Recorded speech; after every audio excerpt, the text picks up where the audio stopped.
Eu não vi no Clássico. E nós precisamos dessa raça para ganhar do Vasco. Porque trotando, caminhando dentro de campo amanhã, nós vamos perder o jogo pro Vasco.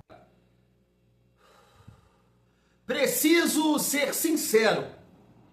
Não estou nada, mas nada confiante para o jogo de hoje. Pelo amor de Deus, né, família? Faça-me um favor. No momento que eu estou gravando esse vídeo, 1h52 da manhã, bom dia, uma excelente quarta-feira, um dia abençoado para todos nós. Família, dia 1º de abril, o famoso dia da mentira. Eu estou sempre confiante. Hoje é Vasco, vai dar Vasco. Ah, Tiagão, mas tá sem o Andrés Gomes, tá sem o Cuiabano. Família, o que vamos? É com o Marinho, é com o Piton, a gente tem que dar um jeito de vencer hoje. Então, dia da mentira, eu brinquei com vocês. É a mesma coisa de eu chegar aqui agora e falar que esse rosto é feio. Que esse rosto está maltratado pela vida. Aquela música que eu canto aqui pra vocês quando olho no espelho, estou ficando velho e acabado. Mentira, pô. Dia da mentira.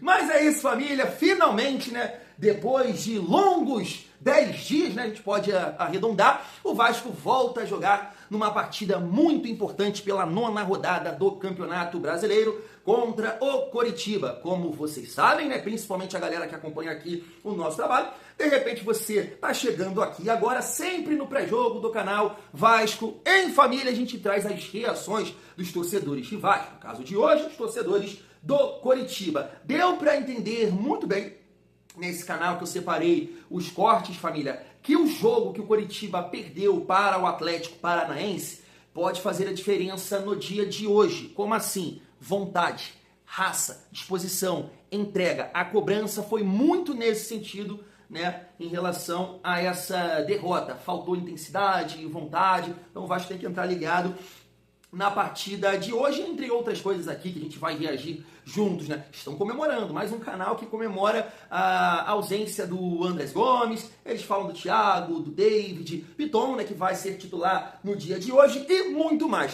Família, falei certo, família? Estava acompanhando aqui também um corte do Adson. Ele deu uma entrevista para o Lance, e aí o jornalista, né, pergunta para ele a diferença do trabalho do Fernando Diniz para o trabalho do Renato Gaúcho. Eu achei muito interessante também para a gente reagir aqui e trocar uma ideia sobre isso. Fechou?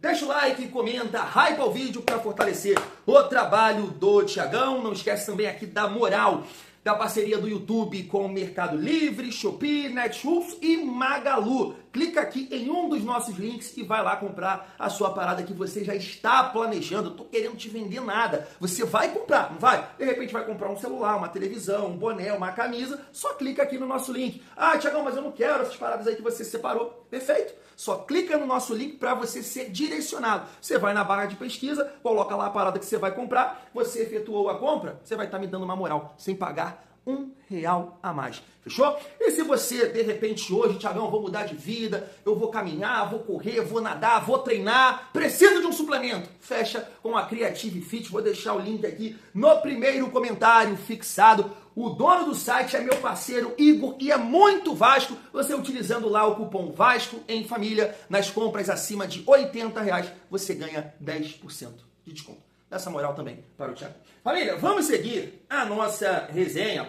Eu prefiro reagir aqui os cortes que eu separei para depois a gente analisar aqui, né, os jogos de hoje, classificação e falar sobre essa partida difícil, vai ser difícil contra o Coritiba. Se liga só. E aí, falando do professor, né, queria saber o que mudou, né? A virada de chave do Vasco. O Vasco começa muito mal, o brasileiro tem uma virada de chave, principalmente com relação à força de reação, a parte mental mesmo do elenco parece que mudou, né, de buscar viradas. O que mudou, tanto no aspecto prático do dia a dia, quanto no aspecto em campo, né, em jogos, a parte mental, com a chegada do Renato Gaúcho? Eu acho que você já respondeu, acho que foi a parte mental mesmo, cara. A gente sabia que precisava virar a chave, né, a gente sabe que o Diniz é um profissional muito competente, mas a gente precisava virar essa chavinha aí, e a gente sabia que só dependia dos jogadores mesmo, e acho que o Renato chegou também para agregar, para colocar isso na nossa cabeça. Então acho que foi muito importante essa chegada dele, principalmente para dar uma motivada na gente, para que a gente acreditasse na gente mesmo, entendeu? Acho que estava faltando muito isso, a gente acreditar, a gente confiar, e tá dando certo, graças a Deus. A gente tem tido uma sequência muito boa, espero que continue por muito mais tempo. Assim, na parte prática do dia a dia, de treino, né? O Renato tem a fama de ser mais boleiro, assim, de dar muito coletivo. Como é que foi? Mudou muito o treino do Vasco? Eu acho que o professor Diniz, ele trabalhava uma coisa mais tática, assim, mais tático. Acho que o professor Renato igual eu falei, mais na vontade, no mental, todo mundo correr, todo mundo marcar. São ótimos profissionais, mas eu acho que o que mudou foi esse pensamento mesmo, assim, principalmente nos jogadores. Na zaga, saiu o Maicon, meu irmão. É o Couser. Vou colocar quem aí na zaga aí, meu irmão? Vou colocar ali o Thiago Santos, cara. Olha a velocidade do homem. Aí eu vou colocar o Moledo. Olha a velocidade do Moledo. Não dá, meu irmão. Você vai jogar contra um ataque ali, cara, que eles colocam aquele David, que era um ponta, que o cara tem velocidade ali pra jogar de 9 ali. Não dá pra colocar nego lento ali, não. Tem que ser esperto. Mas é isso. Eu coloquei o time dessa maneira, torcendo que o Curitiba amanhã se imponha. Porque o time do Vasco é um time que normalmente tem a posse de bola, não é um time que vem aqui para se defender, né? Eles jogam lá com o goleiro deles, com uma linha de 4, aí aquele volante que jogou do Coxa aí, o Hugo Moura, aquele 5 que bate o jogo inteiro. Então é aquele lance ali que o Dubas falou ali, que tem que arrumar um amarelo para ele. Mas para arrumar um amarelo para ele aí, nosso meio de campo tem que voltar a jogar bola. O Josué não pode jogar a bolinha que ele jogou lá contra o Atlético. O Ronier tem que pedir bola, porque esses caras aí contra o Atlético, ninguém jogou bola. Na realidade, vou do que o Beto falou ali. Um WO tava bom para nós lá. Esse time não jogou bola. Então eles estão nos devendo, porque eles estão 10 dias, mais o jogo do Mirassol, estão uns 13, 14 dias que eles não jogam bola. Então tá na hora de amanhã eles jogarem bola, vai ser um jogo dificílimo. O Vasco, desde que chegou o Renato aí, então passou o mês passado inteiro sem derrota, só ganhando, o time dos caras tá subindo, e amanhã, inclusive, rapaziada, é um jogo da parte alta da tabela. Se nós perdêssemos o jogo pro Vasco, eles passam nós na tabela também. Então é um jogo, assim, que eu coloco assim da seguinte maneira, o Curitiba, nesses 2 jogos em casa, se você concorda comigo, torcedor, coloca o teu comentário aí, mas eu penso da seguinte maneira, esses 2 jogos em casa, esse mini campeonato carioca que o Coxa vai jogar, vai decidir o que o Coxa quer no campeonato. Ou nós vamos brigar ali do 10º para cima, ou nós vamos brigar lá embaixo. Tá entendendo? Porque nós vamos brigar com 2 times que estão ali encostados de nós, que tem chance de nos passar, ou nós vamos se manter na parte alta da tabela. Então a bola vai todos para os jogadores. Só que é o seguinte: o Seba falou, pô, a torcida apoiou, tal, nós também se cobramos, nós vamos ter que jogar bola para fazer a torcida jogar junto. Então, Seba, amanhã, meu irmão, não é tipo assim o cara pegar e ganhar na corrida, meu irmão. Você corta o cara e dá um carrinho no cara. Não dá para deixar o cara passar e botar a mão na cintura e olhar para reclamar de ninguém. Não dá para ser a tiriça que você foi também contra o Atlético. Porque contra o Atlético, meu irmão, aquele golzinho do Atlético ali, você foi devido. E olha que o Força Coxa, cara, eu até nas minhas cornetadas faço a raça colombiana, mas essa raça eu não vi no Clássico. E nós precisamos dessa raça para ganhar do Vasco. Porque trotando, caminhando dentro de campo amanhã, nós vamos perder o jogo pro Vasco. Acho que é muito importante o Curitiba amanhã avaliar, né, Emily, que a equipe do Vasco, ela é uma equipe inteligente ofensivamente, principalmente pelo lado esquerdo, uma marcação mais alta. Do time que vai possivelmente enfrentar o Curitiba, eles vão olhar também para o nosso Curitiba e vai tentar eliminar, vamos dizer assim, neutralizar como aconteceu no Clássico, que a gente não conseguiu jogar. Será que o Seabra imaginou algo diferente para não ser surpreendido novamente? Não, eu acho que o Seabra já deve estar estudando muito bem, até porque ele gosta de sempre falar nas coletivas que para ele é um jogo por vez. Então, assim que acabou o Clássico, o foco dele é o jogo contra o Vasco, e assim vai ser quando acabar o jogo com o Vasco, aí sim o contato dele para começar a se preocupar com o Fluminense. Então, eu acho que o Seabra vai sim pensar em também neutralizar o Vasco. Porque eu digo assim, o Vasco, pelo menos nos últimos jogos que eu acompanhei, que eu assisti, ele foi uma equipe em que, ao mesmo momento em que ele tomava gol, ele continuava sendo um time de raça que ia atrás da vitória. E o Coritiba precisa também fazer o mesmo. É claro que a ideia nossa é a gente ganhar, mas, cara, tomou um gol, vai atrás. Segue o jogo, propõe jogo. Eu sou dessa opinião, de que eu não gosto de time que se acovarda, que fica recuando depois que faz um gol, ou depois que toma um gol, fica recuando para não piorar a situação. Eu gosto de ver um time que joga e tem raça. E eu acredito que o Seabra vai pensar justamente nisso.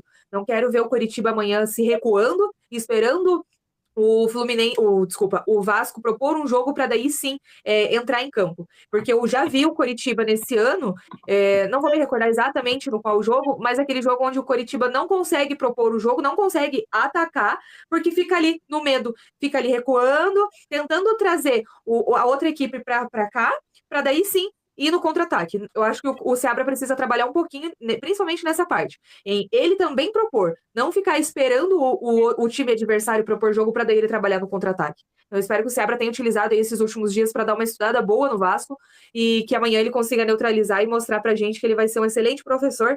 E é como disse lá no packzinho da vitória, o Seabra cadabra, que venha aí uma excelente vitória, que ele consiga tirar uma vitória dentro da cartola aí. Inclusive, assim, sabe, Dubas, até para dar um reforço, assim, no que a Amy colocou, Curitiba fazer 1-0, não dá para acomodar, se fizer 2 também não dá. O Vasco, assim, bem em cima do que ela colocou ali, cara, o clássico contra o Fluminense, eles viraram o jogo, tava 2-0 pro Fluminense, entendeu? E eles fizeram esses 3 gols no segundo tempo. E só para vocês terem uma ideia, os caras viraram o jogo aos 43 e aos 45, em 2 minutos eles viraram um clássico.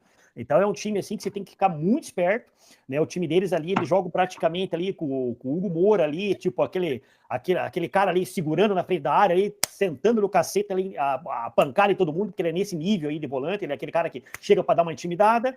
E aí você tem o Thiago Mendes, que é bom jogador, que é o médio que faz o meio com esse cara, e o Tietê. Eles não têm um Josué no time deles, entendeu? Eles têm só cara ali de marcação e esses caras rápidos, assim, que se assemelham muito ao Vini Paulista, assim, quando o Vini Paulista tá afim de jogar. Porque o Vini Paulista, assim, tem jogos que ele faz, vai lá em cima, daí daqui a pouco parece que ele dá uma morcegada ali, né? Se ele jogasse sempre na mesma intensidade, acho que até cavar uma posição de titular no Curitiba.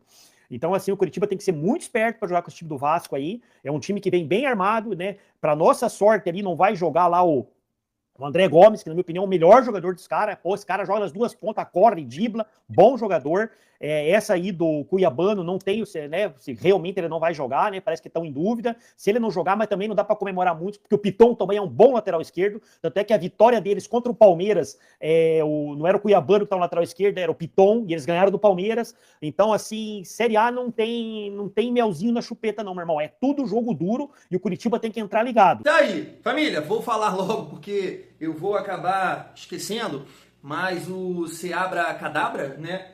A última vez que o Vasco encarou o Seabra, né? O Vasco jogou bem, 3-0, né? Contra o RB Bragantino, e após esse jogo ele foi eliminado. Espero que fora de casa também, né? Espero que o Vasco consiga mais uma vitória sobre o Seabra no dia de hoje. Mas assim, família, antes de falar sobre o jogo, e um canal muito mais, né? Não vou falar respeitoso, não.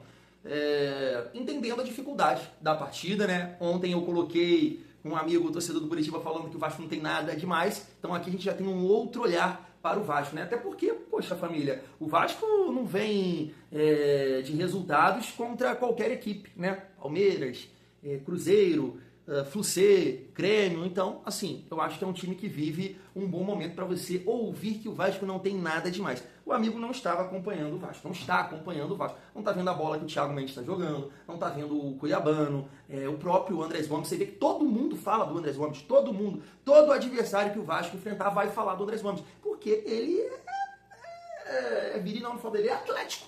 Ele é um homem viril, ou Admar, ele é um homem atlético. Ele faz e acontece, ele atazana a vida do sistema defensivo. Então, assim, é a primeira vez, né, que a gente vai jogar sem ele no ano. Mas assim, família, deixa eu pegar o gancho ali do Adson pra gente falar aqui rapidamente dos jogos de hoje, porque assim, todos os jogos são importantes pro Vasco. O campeonato tá muito embolado, né? O Botafogo encara o Mirassol, então pra você ver, ó, os dois, né, com 6 pontos. E o Botafogo tem jogo a menos ainda, né? Tem mais um, o Mirassol também. O Mirassol também tem. Então aqui, uma vitória do Botafogo, do Mirassol, chega a 9. Tem um jogo a menos. Então tá muito embolado. E os dois hoje estão na zona, né?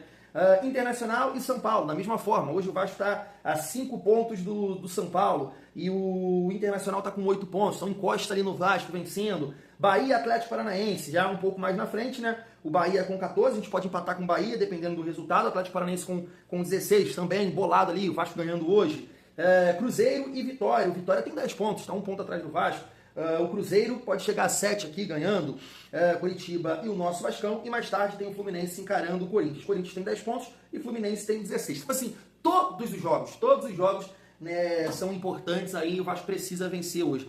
Porque eu aproveitei esse gancho para falar dos jogos, da classificação, com essa fala aí do Adson, família. Porque não adianta, cara. Não adianta o treinador entender de parte tática, sabe? Ter esse conhecimento todo e o time não vencer.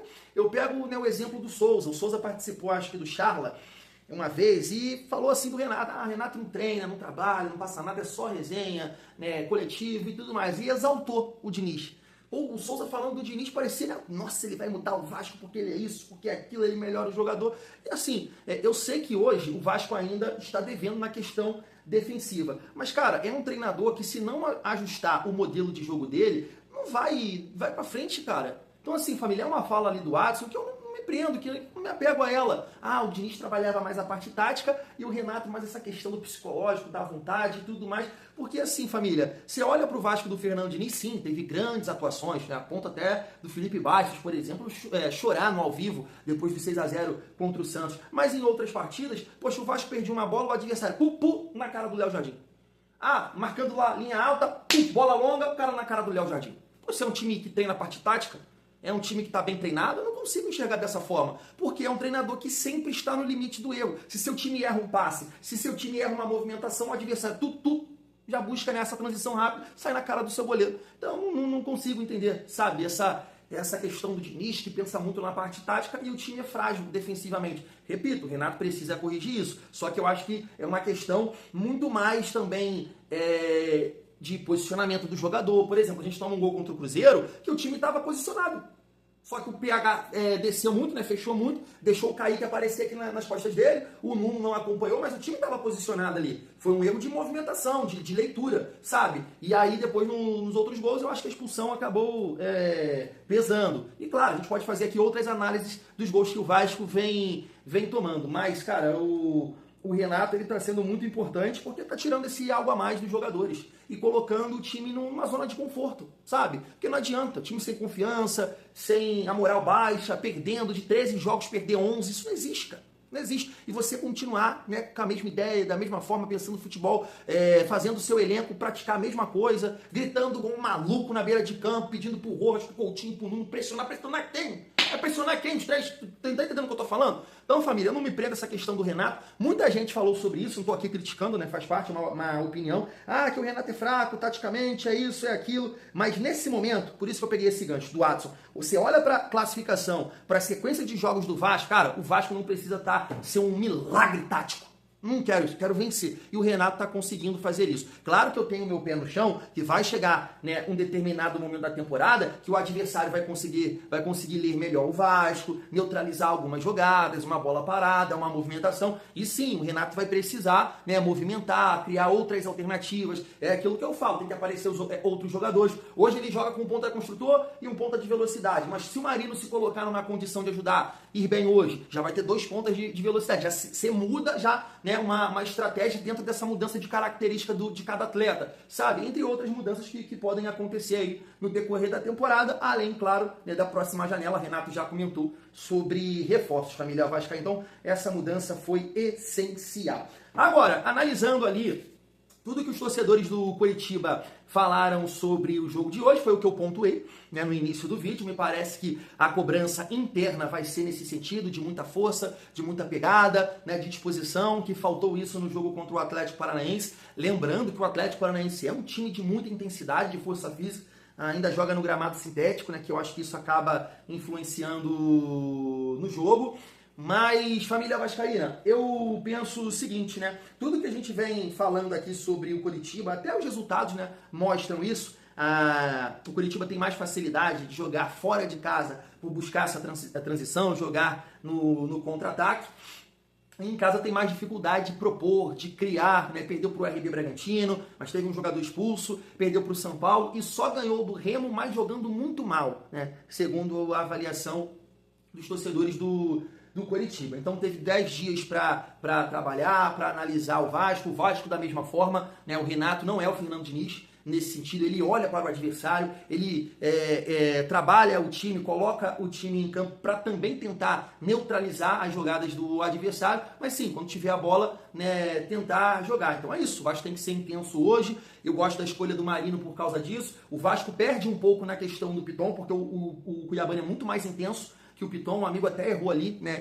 Ele com certeza viu o time titular do Vasco contra o Palmeiras, que de fato o Piton começa jogando, mas o Cuiabano que foi fundamental. Ele mudou, né, o segundo tempo, sendo intenso, aparecendo para jogar, criando jogadas. Então o Vasco não venceu com o Piton, né? O Cuiabano mudou a cara do jogo ali no segundo tempo e vai fazer muita falta no dia de hoje. Família, eu não sei se vai acontecer alguma mudança, estou até aqui com a provável escalação no time do Coritiba, perdão, justamente nesse sentido de ser um time que tem a capacidade de propor, de criar. Então tem a possibilidade, eles estavam debatendo lá do La Vega, aquele que, né, até foi uma uma situação que aconteceu no início do ano passado, né, que o Fluminense contratou, emprestou para o Curitiba, jogar no lugar do Breno Lopes, né, uma possibilidade para ter um ponta de velocidade e um cara com essa capacidade para associar ali com o camisa 10 deles, que é o Josué. Um outro ponto que eles estavam comentando, que nesse jogo contra o Atlético Paranaense, o Bruno Melo, que é o lateral esquerdo do Curitiba, que já é mais pesadão, mais lento, estava tendo muita dificuldade contra o Atlético Paranaense porque o Breno Lopes não estava recompondo, né? E o Breno Lopes joga pelo lado esquerdo, vai ser, e o Bruno Melo também, vai ser o lado Marino.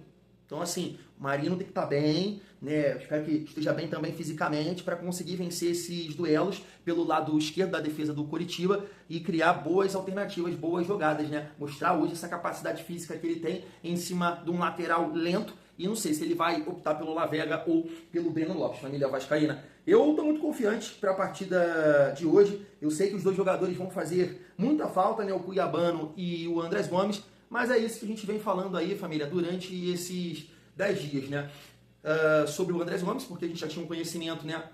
Que ele ficaria de fora pelo terceiro cartão que ele tomou contra o Grêmio, mas infelizmente agora, né, a lesão aí do Cuiabano. Torcer para que o Piton consiga sustentar. Eu tenho essa preocupação do lado ali esquerdo com o Nuno e com o Piton, né? A gente sabe que no ano passado eles tiveram muita dificuldade para marcar. Espero que o Renato não leve o Marino para lá. Eu sei que assim, a gente pode até traçar isso, né, essa comparação. Quando a gente pega os lances do Andrés Gomes, sempre pelo lado direito, né? No Real Salt Lake City, sei lá, no Rennes da França, e hoje a gente vê um cara voando pelo lado esquerdo. Diniz colocou ele por ali, né? E os lances do Marino geralmente são pelo lado direito, né? Jogando pelo Atlético Nacional. Então, né, eu quero até ver esse teste, é uma preocupação que eu tenho, mas eu quero ver o Nuno também pelo lado esquerdo, se ele vai ser mais criativo, se ele vai conseguir agregar mais no comando de ataque, porque o Nuno vem tendo muita dificuldade com a bola. E sem a bola a gente sabe que ele não contribui. Então, leve ele lá pro lado esquerdo e vamos ver, né, como é que ele vai se sair, e deixa o Marino aqui na dele, até para ter esse duelo com o Bruno Melo, que é um lateral mais pesado, família vascaína.